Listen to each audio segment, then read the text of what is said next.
Alright guys, this is James from BJYGO. I'm going to do a profile on one of my favourite decks at the moment. It's Regenesis, but it's been lovingly named Birth Control, or Plan B. I think this is probably the best way to play the deck. It's completely original. Took a couple of ideas from some guy topped, I can't remember what Nats it was, but it was like the Bisteel version, and then just made it better because a lot of the cards he was playing were a bit shit. So yeah, I'll just start going through it and explain as we go along. So for the Regenesis part, it's 3 Archfiend. It's the best one, but it's the one that also gets stuck in your hand. So you need to play as many 25s as possible, but this is the one that you just want to keep in circulation all the time.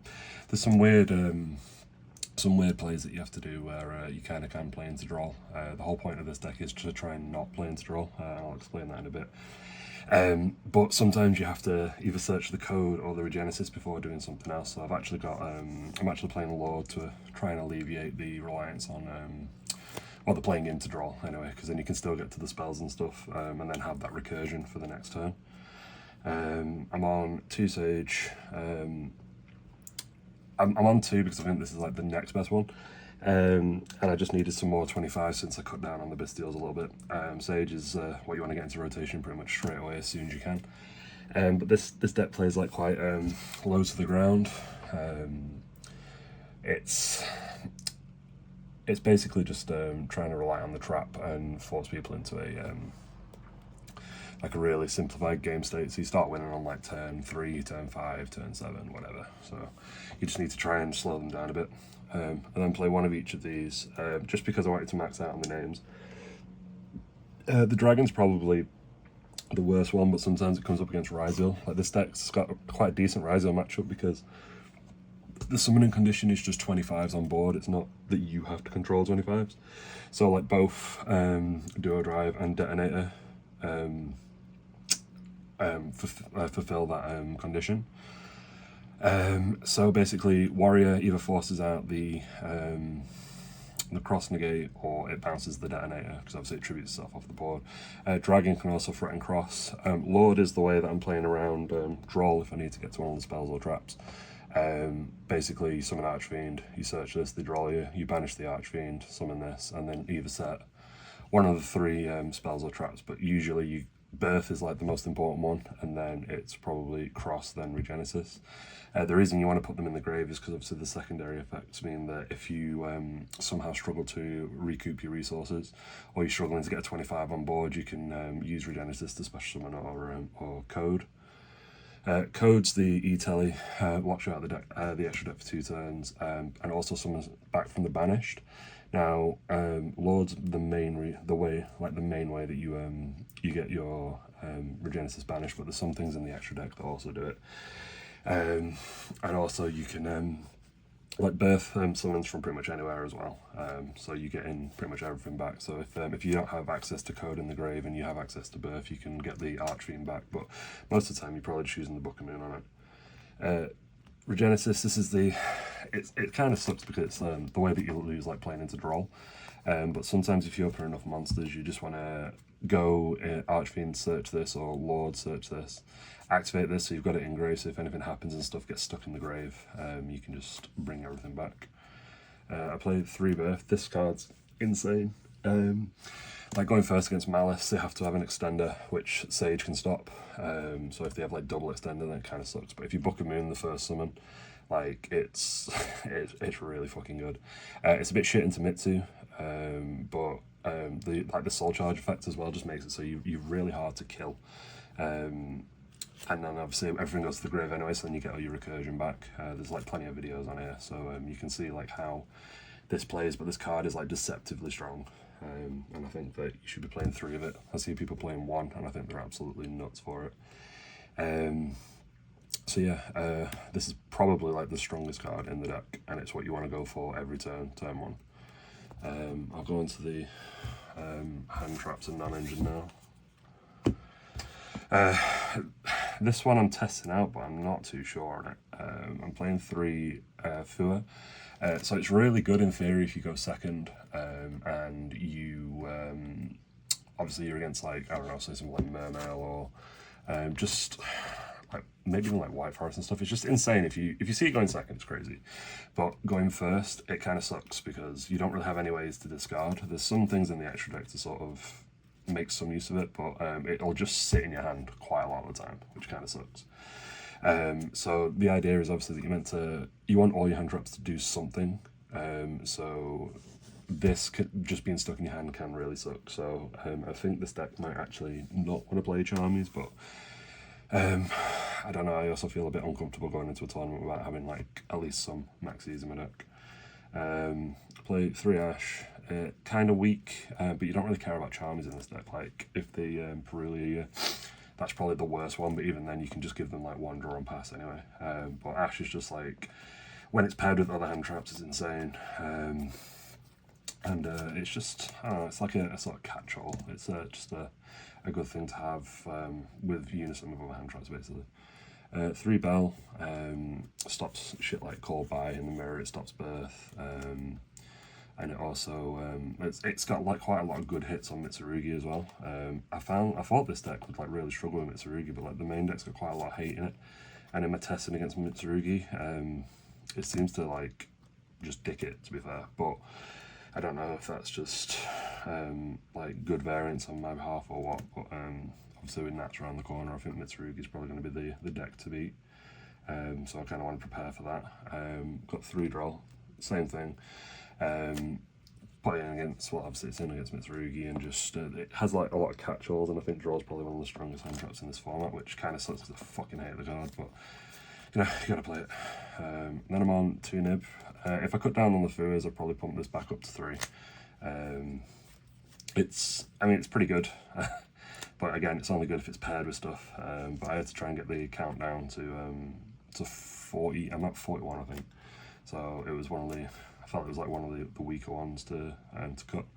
I'm on 2 Imperm. Imperm's a bit weird. Like Imperm and Veiler are a bit weird. Veiler's probably better in a Bestial deck because you can normal it, make the Armorage that's in the extra deck, and then use like a Bestial to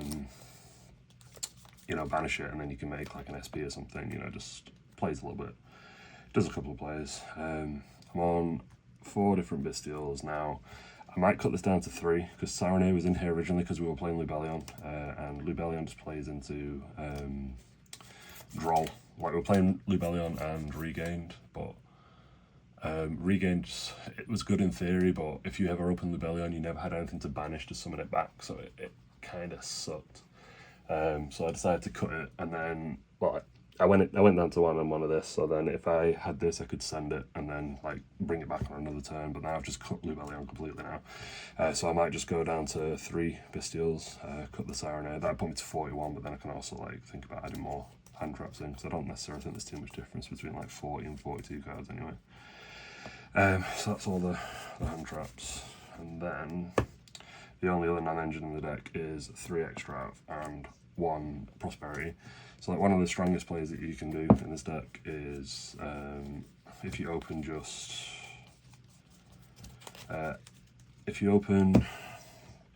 Extrav and Code to play around Droll, you basically go activate this in the draw phase, get your Archfiend.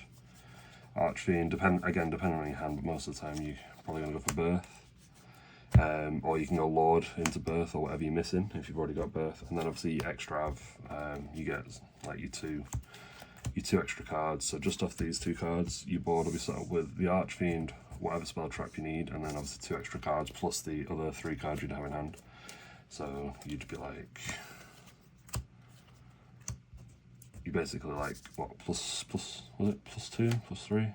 I don't fucking know. But it just snowballs advantage, and then the only time that you're able to get Drolled is on Extrav, and once you've resolved that, you don't really care too much anyway. If you have access to Lord, then you get the trap through Droll anyway. That's the main, it's 41. The extras, a bit weird. There's a couple of cards that I will be playing at Nats, but I'm not playing right now. But like the main, it's like an extra deck, so the main thing you need to think of is this is probably the best Typhon deck. Everything's 25. and you can push a load of damage, or you can summon a bunch of dudes and then pick whichever one you don't want, and then just make a Typhon over the top of it. It's really good in this deck, to be fair. I'm on 3 SP at the moment, but that's probably going to go down. I'll go through like the more important stuff in the extra deck in a minute. But this becomes a bit less important with one of the other cards that I'll be playing at Nats. So I'll just cut them down. So it's like, you can play this to make it so you can get into your SPs and stuff, like with a hand trap that's dead, and it gives you at least something. If you're playing SP, I'd probably play this as well. This is a cute little package that sometimes it comes up, people don't necessarily expect it to come up. But obviously you can just summon 2 bodies, go into this, get rid of, like, target one of the dudes, and then you can link off into this with another body, taking 2 of theirs, which is it's pretty funny, to be fair. It comes up and it hits people like off guard. I don't know what it is. I fucking hate it. I hate IP. It comes up sometimes, but if you just need to chuck bodies in the grave and then you can birth them back, you can make this, but it's probably not being in the final build. Now, the cards I'm going to show you now, I think 3 of them are worth playing, and then the other 2 are just like flex spots. So the flex spots, I'd say the Dark Arm Dragon and Zeus. So the Dark Arm Dragon's pretty good in the fact that you can banish birth from the grave and then use Archfiend to add the birth back from banished if you're ever like running low on them. But if that ever happens, then you've probably fucked up somewhere. And then Zeus, I think I'll play Zeus if I play Crazy Beast, because Crazy Beast has like a ridiculous interaction into Detonator, because you can just go once per turn, you target a spell trap on the field, attach 2 materials from it, a monster on the field, and if you do, attach that target to this card as a material. So what you end up doing is you summon this, you go target cross. If they don't cross negate, you detach 2 materials from the Detonator to steal the spell. If they do cross negate, then you can ram in, protect it, and then make Zeus and then wipe the board, which is pretty good. So if I'm playing Zeus, I'm also playing this. Like, they go hand in hand, so I think that's a pretty good little thing. Now these, I'd probably say, I'd say this is mandatory, just in because we're playing the Bestials. It's good at recycling stuff like Lancia, bouncing. Unfortunately, I don't have the stat line, which would make it really good. But unfortunately, yeah, it doesn't have that stat line. The next one is it's an interesting one. It's actually Fan. So basically, you detach 2 materials from it and target a face-up card you control in an either graveyard and banish them. So it's another way of getting your dudes banished for cross, and it's just a utility 6 that can out. It can out someone on their board, and like if you're against like Fiendsmith and stuff, you've not seen it, and they've got extra follow-up in grave, you can get rid of that as well. So that's pretty good. It's an interesting one, but I feel like I would play it just in case. Like if it gets banished off extra, we don't really care. And then the last thing's Buzzking. It's an 8 that you can get straight into just off Archfiend alone, and then like basically it's just essentially it's a time card. I've never summoned it yet, but I've only played with it in 1 tournament so far. The extra deck, it's just an extra pile, so it's not, you're not really asked about what's in it, to be fair. Now I was saying before about the chummies and how I probably don't think this deck would play them, but I have actually been playing pretty much like a full suite of them. I don't know if I should, if I'm playing the chummies, if this should probably be at 3, because it's probably better than Meows, but my side deck is, I think I need more cards for Malice, to be honest, but the only thing I can think of really is Chaos Hunter, and I'm not a huge fan of it. So obviously these go in against like Mitsu Raizio, this goes in against Malice and like Fiendsmith stuff. Again, I'm not too sure if this deck should be playing them, but I'm just testing them out. I'm on 3 Crow. It's really good against Mitsu. It has like loads of stuff to hit everywhere, to be honest, because you can like hit the ritual spell, you can hit all the dudes from grave. Against like Fiendsmith and stuff, you can hit like Requiem, you can hit like the Engraver, you can hit Black Raken and do all that shit, and it doesn't require them to have a body, so it is pretty good. And then, yeah, I don't know. It seems to be okay. 3 mandatory Lancia. Malice is crazy, so yeah, gotta play it. And then it's just a bunch of one-offs. So for siding out my Charm is going first. It's 1 call by 1 talent, and then there's a Tikaboo rather, depending on the matchup. And then there's also Duster as well. I don't know if this is going to change, it probably will. I don't know about like the Malice matchup, to be fair, I need to play it a bit more. But yeah, Chaos Hunt is pretty much the only other thing I can think of. There is also that Arch Nemesis card, the Etchatos, or whatever the fuck it's called. That seems okay, especially in this deck, because everything's got a different attribute or type or whatever. You can just keep like churning dudes into the grave. But yeah, it's probably worth playing, I don't know. But yeah, that's the profile. That's what I've been playing for a little while. And it's probably what I'm going to play for Nats. So I feel like it just it plays around like charmers and stuff. It doesn't really care about them. It plays around Droll, and it's just, I don't know. It fits the sort of like game plan that I enjoy. I just need to play against some more competent sort of Malice players and see if it's actually any good against that. I've won the Malice matchups that I've played with it, but it's just one of them. I don't know if it's just variance or what. I need to play against some better people, I guess. But yeah, that's the profile, and I hope you enjoyed. Cheers, guys.